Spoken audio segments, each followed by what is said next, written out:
ఓం సాయిరామ్. సమర్థ సద్గురు సాయినాథ్ మహారాజ్కి జై. మన సాయి బిడ్డలందరికీ నమస్కారం ఫ్రెండ్స్. ఎలా ఉన్నారని, ఏం చేస్తున్నారు? మన సాయినాథుని దైవం అందరూ బాగుండాలని మనస్ఫూర్తిగా బాబావారిని కోరుకుంటూ ఈరోజు వీడియోలో సాయినాథుని సందేశం ఏమిటి, సాయినాథుడు ఏమి అంటే, బిడ్డ రేపు ఈ సమయంలో ఈ వ్యక్తి నీ వద్దకు ఒక వార్తతో రాబోతున్నారమ్మా. మరి ఆ వ్యక్తి ఎవరు, ఆ వార్త ఏ విధంగా నీకు తెలియజేయబోతున్నారు, తప్పకుండా తెలుసుకో అని అంటూ ఉన్నారు. మరి సాయినాథుని సందేశంలో ఉన్నటువంటి పరమార్థం ఏంటో తప్పకుండా తెలుసుకుందామండి. అంతకంటే ముందుగా మన ఛానల్ని ఎవరైతే కనుక కొత్తగా చూస్తూ ఉన్నారో దయచేసి ప్లీజ్ అండి ఛానల్ సబ్స్క్రైబ్ చేసుకుని వీడియో మీకు నచ్చితే చిన్న లైక్ అయితే ఇవ్వడం మాత్రం మర్చిపోవద్దు ఫ్రెండ్స్. మరి మన సాయినాథుడు సందేశాలు ఎంతో మందిని ఎన్నో సమస్యల నుంచి ఎక్కడెక్కడో నిరాశ చెంది ఉన్న వారికి కూడా కనెక్ట్ అవుతూ ఉన్నాయండి. నిజంగా ఒక్కసారి మీరందరూ కూడా కనెక్ట్ అయ్యి చూడండి ఫ్రెండ్స్. మీకు ఉన్న సమస్యలన్నీ కూడా, గొడవలు, ఎటువంటి సమస్యలైనా సరే నాకు చిన్న కామెంట్ సెక్షన్లో షేర్ చేయండి. నేను బాబావారి గుడికి వెళ్ళినప్పుడు తప్పకుండా ప్రార్థనలు అయితే పెడతానండి. మరి సాయినాథుడి సందేశం గురించి తెలుసుకుందామా బిడ్డా? నీ మనసుకు తగినటువంటి, అలాగే నీ మనసులో ఉన్నటువంటి ఆలోచనలన్నీ కూడా ఈరోజు నేను మటుమాయం చేయబోతున్నాను.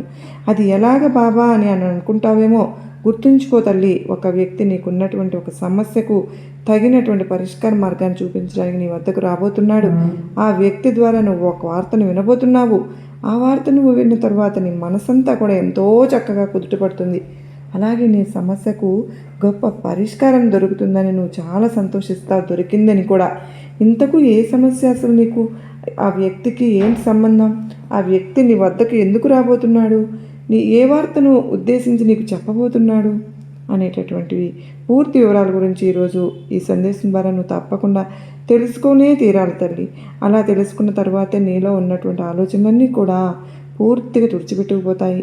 మరి ఆలస్యం చేయకుండా బాబా దేనిని ఉద్దేశించి నీకు ఇలా ఈ సందేశం రూపంలో తెలియపరచబోతున్నానో తప్పకుండా భక్తి శ్రద్ధలతో మనసును నిర్మలంగా ఉంచుకుని ఒక్కసారి నీ సాయి చెప్పేది విను. నిజంగా నీ జాతకం ప్రకారం చూసుకున్నట్లయితే నువ్వు అదృష్టపు గడియల్లో పుట్టావు. అలాగే ఎంతో మంచి మనసుతో నలుగురికి కూడా ఎప్పుడు సహాయపడే విధంగా నీ మనసు, నీ ప్రవర్తన ఉంటాయి. ఎవరిని కూడా ఎప్పుడు నీ మాటలతో కానీ చేష్టలతో కానీ బాధ పెట్టినటువంటి స్వభావం ఎప్పటివరకు నువ్వైతే చేయలేదు. ఏదైనా సరే కష్టం వచ్చిందా, నీ దాకా వచ్చిందా, కానీ నీ చుట్టూ ఉన్నవారిని మాత్రం ఆ కష్టాన్ని నువ్వు ఎప్పుడు కూడా భరిస్తావు. అలాగే నీ కుటుంబ సభ్యులను ఏ అవసరం వచ్చినా కూడా వారి అవసరానికి సరిపడా నీవు ఎన్నో విధాలుగా చిన్నప్పటి నుంచి కుటుంబ బరువు బాధ్యతలన్నీ కూడా నీ భుజం పైన వేసుకుని వారికి ఏ కష్టమునే తెలియకుండా వారందరినీ కూడా ఇప్పటివరకు పోషిస్తూ వస్తున్నావు కదా. అలాగే అందరిలోనూ కూడా భగవంతుడే ఉన్నాడని చెప్పి మనసా వాచా కర్మ నమ్ముకుని ఉన్నావు. ఎటువంటి ఈర్ష్య, అసూయ, కుళ్ళు, ద్వేషం ఇవన్నీ కూడా నీకు అసలు తెలియవు. అలాంటి నీకే ఎన్ని కష్టాలు ఎందుకని చెప్పి ప్రతిసారి భగవంతుని వేడుకుంటూ ఉన్నావు. చూడమ్మా, నువ్వు చేసుకున్నటువంటి కొన్ని పూర్వజన్మల కర్మల ఫలంగానే నీకు ఈ కష్టాలు రావడం జరిగింది. బాబా బాధ పెడుతున్నానని ఎప్పుడు కూడా అనుకోవద్దు. ఎందుకంటే నువ్వు ఎవరికి కూడా ఎటువంటి కీడు తలపెట్టకుండా చాలా ధర్మబద్ధంగా నీ జీవితాన్ని నువ్వు గడుపుతూ వస్తూ ఉన్నావు. మరి నిన్ను భగవంతుడు ఎలా శిక్షిస్తాడనుకుంటున్నావు తల్లి? ఎలా బాధ పెడతాడమ్మా అని నీవు చెప్పి ఎలా అనుకుంటున్నావు చెప్పు? ఏ మనిషికైనా సరే, ఈ భూమి మీద పుట్టిన వారు ప్రతి మనిషికి కొంచెమైనా కానీ కష్టాలు, సమస్యలు లేని వారంటే ఎవరైనా ఉన్నారా చెప్పు? అలా ఉండాలి కూడా. మనిషి జీవితానికి అర్థం, పరమార్థం ఏమిటో తెలుసా తల్లి? ఈర్ష, స్వార్థం ఇటువంటివన్నీ కూడా ఏ మనిషిలో కూడా లేకుండా ఉంటే ఆ మనిషి నిజంగా భగవంతుడితో సమానం అయిపోయినట్లే. అలాగ నువ్వు ఉన్నావు కాబట్టి ప్రతి ఒక్కరూ కూడా వారు చేసుకున్నటువంటి కర్మల ఫలితంగా ఈ జీవితం అనేది ఏర్పడుతుందని తెలుసుకో. కనుక నీ యొక్క పూర్వజన్మల కర్మల ఫలంగానే నీవు కొన్ని సమస్యలను అయితే కానీ, ఇబ్బందులను అయితే కానీ ఎదుర్కొన్నావు. కానీ నువ్వు అసలు ఈ జన్మలో చేసుకున్నటువంటి తప్పుల వలనో, లేదంటే ఈ జన్మలో చేసినటువంటి పనుల వలనో ఏర్పడినవి కాదు తల్లి. తెలిసి చేసిన, కొన్ని తెలియక చేసిన అవన్నీ కూడా నీవు చేసినటువంటి దాన ధర్మాల వల్ల నీ నుండి అవి దూరం అయిపోతున్నాయి. కొన్ని సంవత్సరాలు నువ్వు ఎవరికి చెప్పుకోలేనటువంటి ఒక బాధను, క్షోభను నీ మనసులోనే దాచుకొని చాలా ఎక్కువగా బాధపడుతూ ఉన్నావు. అది ఏ సమస్య అయినా కావచ్చు. అంటే నీకు వ్యాపార పరంగా ఏదైనా నష్టం వాటిల్లినా, లేదంటే ఉద్యోగంలో ఏదైనా అవకాశం రాక ఇబ్బందులు ఎదుర్కొంటున్నా కూడా, ఇలా అన్ని వృత్తి రంగాల వారికి కూడా ఎవరైతే ఈ సమస్య గురించి అయితే బాధపడుతూ ఉన్నారు, ఏ సమస్య అయితే మీ నుండి దూరం కావడం లేదని చెప్పి ఇబ్బందులు ఎదుర్కొంటూ ఉన్నారో, అలా మీ సమస్య ఒక మంచి పరిష్కార మార్గాన్ని మీకు తెలిసిన వ్యక్తి కావచ్చు, లేదా మీకు తెలియని వ్యక్తి కావచ్చు, ఎవరో ఒకరు సలహా అయితే మీకు తప్పకుండా అందుతుంది. ఆ వ్యక్తి ఇచ్చినటువంటి సలహా ద్వారా మీ జీవితం మరలా సంతోషంగా, ఆనందంగా పూల బాటలాగా సాగిపోతుంది. మరి ఇంతకీ ఏదైనా సరే కానీ ఇప్పుడు మనకు ఒక సమస్య వచ్చినప్పుడు దానిని పరిష్కరించుకోవడం కోసం మనకు సొంత నిర్ణయాలు, సొంత ఆలోచనలు రానప్పుడు భగవంతుడే కదా మనను ఆశ్రయిస్తాము. అలా భగవంతుడు మనకు ఏది కూడా స్వయంగా ఎదురుగా వచ్చి ఇవ్వరు కదా, ఏదో ఒకరి ద్వారానే పరిష్కార మార్గాన్ని చూపుతారు అని అంటారు కదా. అలాగే నీకు కూడా ఒక పరిష్కార మార్గాన్ని నీకు చూపించబోతున్నాను. తప్పకుండా నేనే అందిస్తున్నాను, నువ్వు నమ్మే విధంగా చేస్తాను.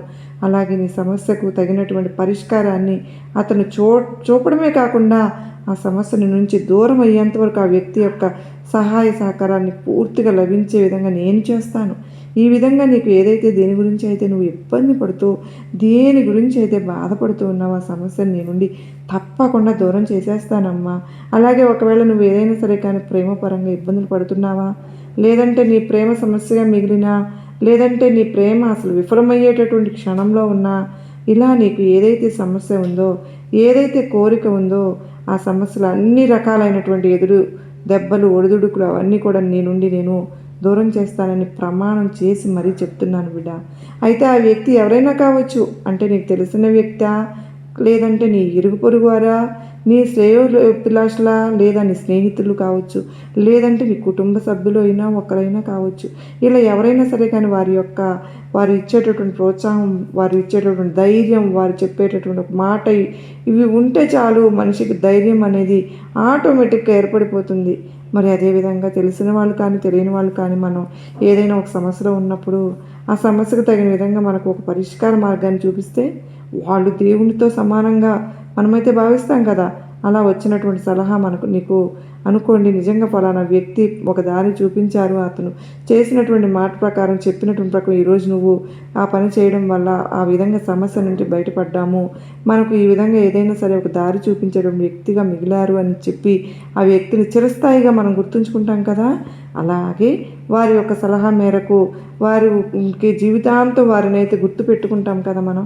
అదంతా కూడా భగవంతుని యొక్క ఆధీనంలో, భగవంతుని యొక్క అనుగ్రహంతో జరుగుతుందని ఎవరైతే పూర్తిగా మనస్ఫూర్తిగా నమ్ముతారో వారికి పూర్తిగా అర్థమవుతుంది. ఆ విధంగా భగవంతుడు ఏదో ఒక దారిలో, అంటే మనల్ని జాగ్రత్తగా నడిపించడానికి, మనకు ఒక సహాయాన్ని అందించడానికి ఏదో ఒక విధంగా అయితే సహాయపడతాడు. నమ్మిన వారికి ఎప్పుడు కూడా వారికి భగవంతుడు ఒట్టిగా అంటే ఎవరికి కూడా అన్యాయం చేయరండి.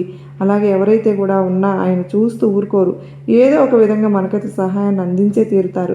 అది కాస్త ఆలస్యమైనప్పటికీ కూడా మన సహాయాన్ని మాత్రం దూరం చేయరు. అలాగే మనకు ఏదో ఒక విధంగా సాయినాథుని అనుగ్రహ వర్షాన్ని కురిపిస్తూనే ఉంటారు అనడంలో అసలు బాధపడాల్సిన పనే లేదు. సైతం విధంగా అద్భుతాలను చేసిన వారు మన సాయినాథుడు.